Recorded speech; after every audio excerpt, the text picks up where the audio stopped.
I could get almost any guy I wanted if I wanted them, but I never traded in on my beauty at the time or my sexiness or my youth, I guess is what I'm trying to say. My youth was never currency for me. It was never something that I traded on. I was always an intelligent person. I was always much more mature than my peers.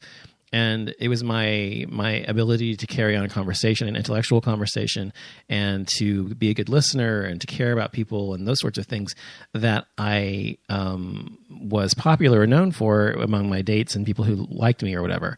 It was never my youth that I traded in terms of trying to get a date or whatever. Of course, it sometimes was for the other guy something they liked, but it was never the only thing. And so my point is that because I never used my youth as a playing card in the world of dating, I now, as I got older, it's never a problem for me getting older. I don't enjoy getting older. Getting older sucks because you have all these things you have to contend with as you get older, right?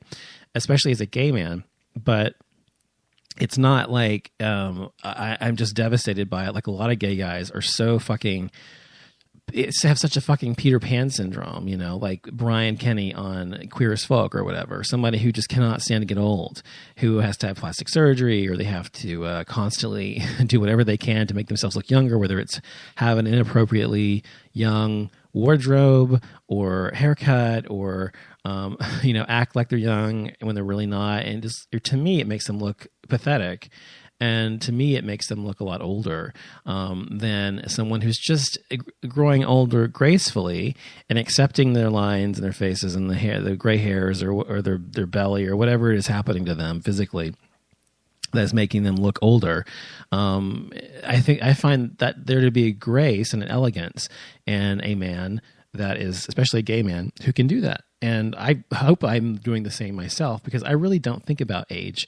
I don't think about getting older, turning 40.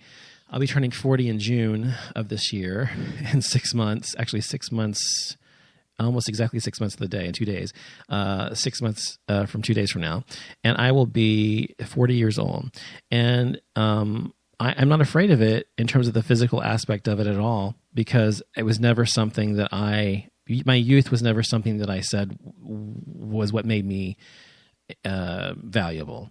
And I think that a lot of gay men, most gay men that I've known throughout my lifetime, and I would deign to say most gay men do that. They put far too much emphasis on youth.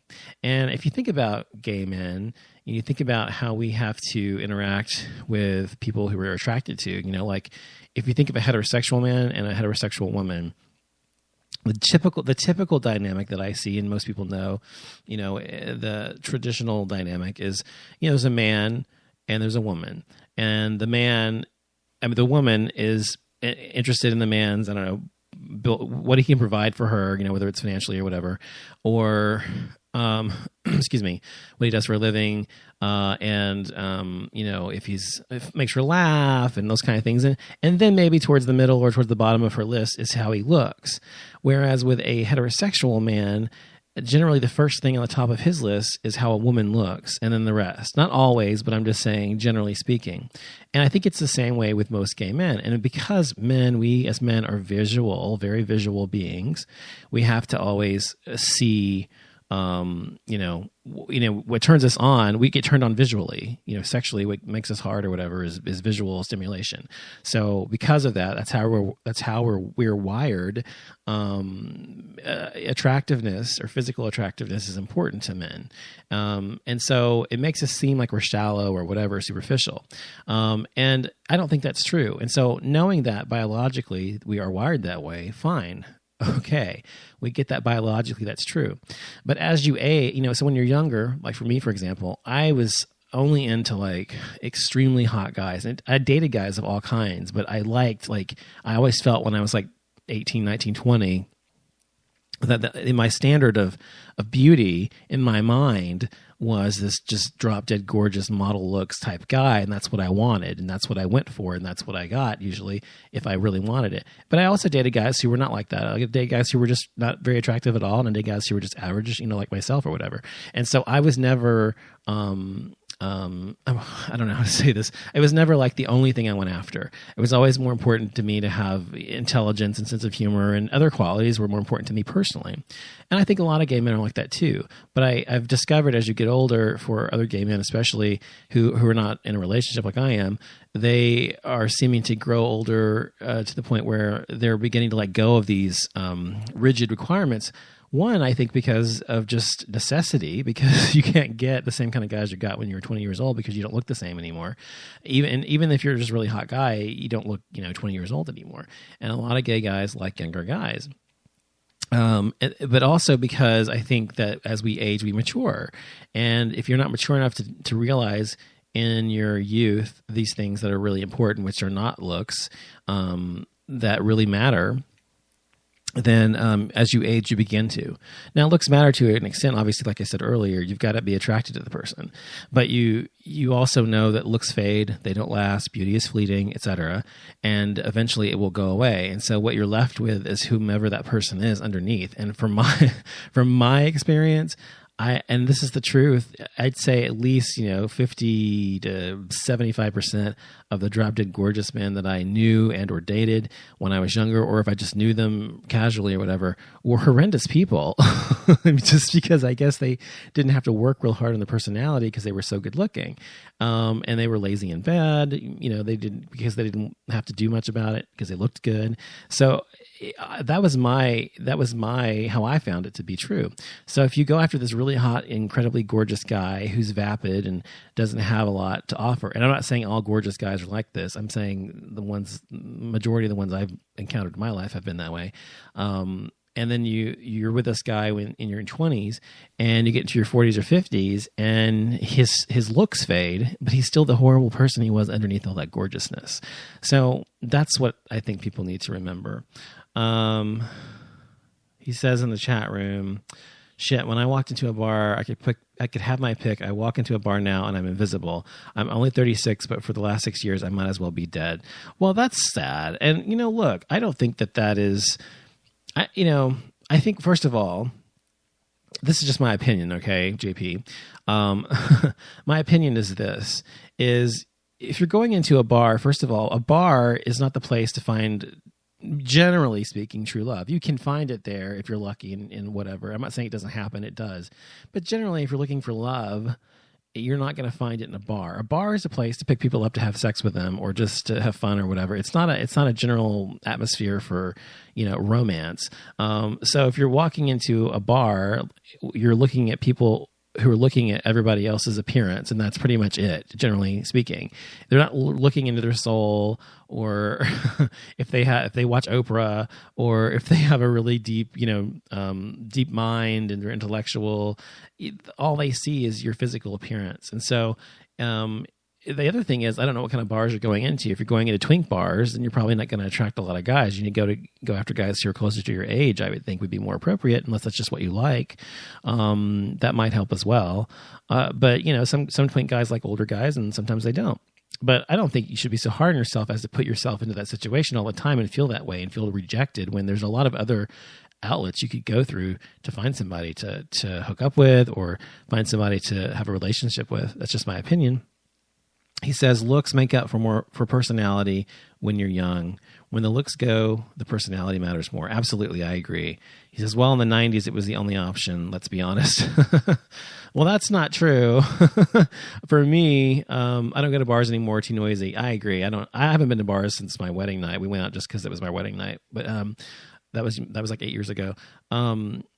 He says in the 90s, it was the only option. I mean, it was the main option in the 90s, absolutely. But I remember in the 90s, which, my options weren't any better than the bars. But I was always into computers, so I was always online from the time I was 14. So I was online, or actually I was online before that, the time I was like 13. But before the internet even existed, as we know it, I was on BBSs, local bulletin board services, that kind of thing, and I would meet guys that way. And I'd meet guys, as I got older through the internet or whatever. So I was always very comfortable meeting guys that way. And also there were like 976 numbers or whatever. And I would just get bored or lonely, and I'd call those numbers sometimes and talk to guys. And I actually met a few guys I dated for a long time on those numbers, which was uncommon, I'm sure, but I did. So, you know, there were other ways to meet guys besides bars in the 90s, but yeah, it was the main way, of course. And that's an interesting thing too, because, you know, now in 2015, I can't believe I'm saying that. I feel so fucking old. 2015? Oh my God. Anyway, in this day and age, you know, guys who are single, I think most of them probably look online these days. I don't think bars really serve the function they did, you know, 20, 30 years ago anymore, where it wasn't easy to find other gay guys. Now you can find gay guys everywhere, especially online. If you want to find a guy, you go online, find one. You know, it's not hard to do, whether it's for dating or otherwise. So things have definitely changed in that arena. He says, I got online in 95, $5.99 an hour, cost a fortune. Oh my God. I was online before that.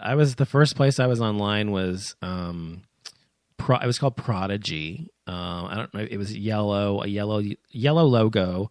And it was called Prodigy, and you had to get a disc, and they sent it to your house. And it's like before AOL. And you would put it in your computer, and you would install the software, and then you would use your modem to dial into the number, and then you could go onto their sites and stuff. You could search the precursor to the internet. And then after Prodigy was, of course, AOL. And actually, between those two, I used something called US Videotel, which is mostly in the South, I think, at the time, where they would actually send you a box, a computer box.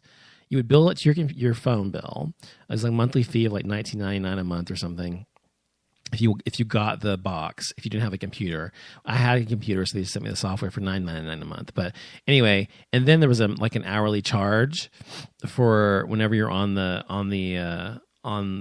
site. So it may have been like $5.99. I don't know what it was. It was 1989, I think. And I had my own phone line, so I could use the modem when I wanted to, right?